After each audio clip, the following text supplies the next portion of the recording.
ನಿಮ್ಮ ಸತ್ಯ ಯುನಿಲೆಟ್ ಅಲ್ಲಿ ಫುಲ್ ಮೂನ್ ಸೇಲ್ ಜೂನ್ 29 ಒಂದು ದಿನ ಮಾತ್ರ. ಸತ್ಯ ಯುನಿಲೆಟ್. ನೀವು ನಟಿಸಿದಂತಹ ಒಂದು ಆರತಿ ಅವ್ರ ಜೊತೆ ನಿಮ್ಗೊಂದು ಪಾತ್ರ ಇರುತ್ತೆ.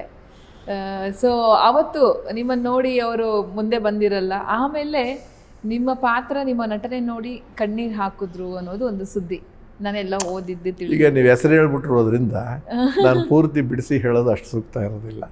ಅದರಲ್ಲಿ ಏನೇನೋ ನಡೀತಿರಲಿ. ಅದೇನಾಯಿತು ಅಂದರೆ ಅವತ್ತು ನನಗೂ ಕೊಬ್ಬಿತ್ತು, ಅಹಂಕಾರ ಇತ್ತು ಅಂತ ಕಾಣಿಸುತ್ತೆ. ಅವರು ದೊಡ್ಡ ನಟಿಯಾಗಿದ್ದರು, ಯಾವುದೋ ಒಂದು ಪಿಕ್ಚರ್ನಲ್ಲಿ ಪಾತ್ರ ಮಾಡಬೇಕಾಯ್ತು, ಹಂತಕನ ಸಂಚು ಅಂತ ಕಾಣಿಸ್ತದೆ. ಅವರು ಇದ್ದಾರೆ ಈಗಲೂ, ಅದರಿಂದ ಕೇಳಿಸ್ಕೋಬೋದು, ತಪ್ಪಾಗೋದು ಬೇಡ. ಆಗ ಅವರು ಹೊಸಬ ಬಂದವನೆಲ್ಲ ಅನ್ನೋ ಕಾರಣಕ್ಕೆ ಅವರು ಚಂದ್ರು ಅಂತ ಅಂದರೆ ಎಡಕಲ್ಗುಡ್ಡ ಚಂದ್ರು ಇರ್ಬೋದು ಅಂದ್ಕೊಂಡು ಪಾತ್ರ ಒಪ್ಕೊಂಡಿದ್ದಾರೆ. ಅದೇನು ಕಥೆನು ಬಂದಿದ್ದ ಚಂದ್ರು ಇವನು ಏನು ಗೊತ್ತಿಲ್ಲ, ಅದು ಫಸ್ಟ್ ಟೈಮ್ ಅದರದ್ದೆಲ್ಲ.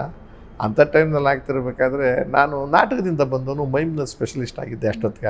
80 ಕಳೆದ ಮೇಲೆ ಮಾಡಿದ್ದು ಹಂತಕನ ಸಂಚು. ಇವರು ಹೀರೋಯಿನು ಇವರು ವಿಷ್ಣುವರ್ಧನ್, ಇವರು ಅಶೋಕ ಹೋಟ್ಲು, ಅಲ್ಲೇ ಶೂಟಿಂಗು, ಸಿಗರೇಟ್ ಸೇದೋ ಅಭ್ಯಾಸ ಆಗ್ಬಿಟ್ಟಿದ್ದೆ. ಅವರು ಆವತ್ತಿಗೆ ಯಾವ ಮೂಡಲ್ಲಿದ್ದರು ಅನ್ಕತ್ತೇನೋ ಪಾತ್ರಕ್ಕೆ ಹೋದಾಗ ರಿಹರ್ಸಲ್ಗೆ ಹೋಗೋಣ ಅಂತ ಕರೆದವ್ರೆ. ನಾನು ಅಂತ ಗೊತ್ತಾದ್ಮೇಲೆ ಅವರಿಗೆ ಜಿಗುಪ್ಸೆ ಆಗಿದೆ. ಅಂದರೆ ಚಂದ್ರು ಚಂದ್ರು ಅಲ್ಲ ನಾನು ಹೊಸಬ್ರು ಅಂತ ತಿಳ್ಕೊಂಡೆ. ನೋಡ್ರೆ ರಿಹರ್ಸಲ್ ನೀವು ಮಾಡ್ಕೊಳ್ಳಿ, ಅವ್ರ ಜೊತೆ ಟೇಕಿಗೆ ಬರ್ತೀನಿ ಅಂತ ಅಂದ್ಬಿಟ್ರು. ಒಂದು ಮಾತು ಅದು ಕೇಳಿಸ್ಬಿಡ್ತೀನಿ ನನಗೆ ಅಂತ. ಏನು ಅಷ್ಟೊಂದು ಅಸಡ್ಡೆನ ನಾವು ಕಲಾವಿದರು ನಾಟಕದವರು ಅಂತ ಗೊತ್ತಾದ್ಮೇಲೆ ಹಿಂಗೆಲ್ಲ ಅಂತಂದ್ರು ಅಂತ ನನಗೂ ಸ್ವಲ್ಪ ಕೊಬ್ಬು ಬಂದು ಅವತ್ತಿನ ದಿವಸ ಡೈರೆಕ್ಟರ್, ನನಗೆ ಅಭ್ಯಾಸ ಇದೆ, ನಾನೆಲ್ಲ ಗಟ್ಟಿ ಮಾಡ್ಕೊಂಡಿದ್ದು, ಡೈರೆಕ್ಟ್ ಟೇಕೆ ಮಾಡಿ ರಿಹರ್ಸಲ್ ಬೇಡ, ಅವ್ರಿಗೆ ಕೇಳ್ಸಂಗೆ ಈ ಥರದ್ದಾಯ್ತು. ಆಗ ಒಬ್ರಿಗೊಬ್ರು ಘರ್ಷಣೆ ಮನಸ್ಸು ಬಂದು ಅಲ್ಲಿ ಹೋದಾಗ ನಮ್ಮ ಗ್ರಾಚಾರಕ್ಕೇನೋ ಅವ್ರಿಗೇನೋ ಗೊತ್ತಿಲ್ಲದೆ ಒಂದು ಮಿಸ್ ಆಯಿತು. ನಾನು ಪೂರ್ತಿ ಮಾಡಿಬಿಟ್ಟಾಗ ಯಾರಿಗೆ ಬೇಕಾಗಿತ್ತು ರಿಹರ್ಸಲ್ಲಿಗೆ ಅನ್ನೋ ಥರದಲ್ಲಿ ಚರ್ಚೆ ಆಗಿ ಒಂದು ಸ್ವಲ್ಪ ಅವಮಾನ ಅಂತ ಆಯಿತು.